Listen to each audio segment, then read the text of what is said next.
ایک بات بڑے پیار سے کرنا چاہوں گا. یہ جو میں اب حوالہ پیش کرنے لگا ہوں یہ نہج البلاغت میں صفحہ 352 ہے. نہج البلاغت ہے صفحہ 352 ہے. یہ معتبر ترین کتاب ہے. یہ اس نہج البلاغت میں کیا ہے جی؟ نہج البلاغت میں حضرت علی رضی اللہ تعالیٰ عنہ کے خطبات ہیں، حضرت علی رضی اللہ تعالیٰ عنہ کے مکتوبات ہیں جو انہوں نے گورنروں کے نام لکھے، حضرت معاویہ کو لکھے، مختلف صحابہ کو لکھے، یا مختلف موقعوں پر آپ نے خطبات ارشاد فرمائے. وہ نہج البلاغت میں جمع ہے. ایک خط میں آپ کے سامنے پڑھنا چاہتا ہوں.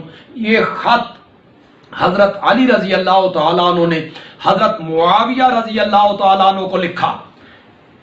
لکھنے والے حضرت علی ہیں اور جن کی طرف لکھا جا رہا ہے وہ حضرت معاویہ ہیں.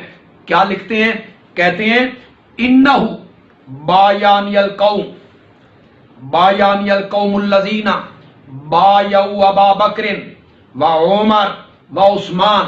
معاویہ، میرے ہاتھ پر انہی لوگوں نے بیعت کی ہے جن لوگوں نے حضرت ابو بکر کے ہاتھ پہ بیعت کی تھی، حضرت عمر کے ہاتھ پہ بیعت کی تھی، حضرت عثمان کے ہاتھ پہ بیعت کی تھی. انما الشورى للمہاجرین والانصار.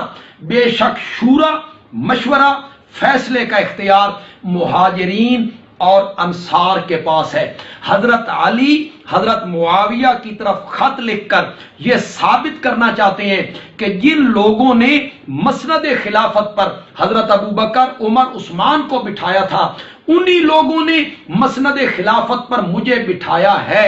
اس کا مطلب یہ ہوا کہ حضرت علی یہ سمجھتے تھے کہ ان لوگوں کا فیصلہ صحیح ہے اور انہوں نے حضرت ابو بکر، عمر، عثمان کے حق میں جو فیصلہ کیا تھا وہ بھی اسی طرح صحیح تھا جس طرح یہ فیصلہ صحیح ہے کہ انہوں نے میرے ہاتھ پہ بیعت کی ہے.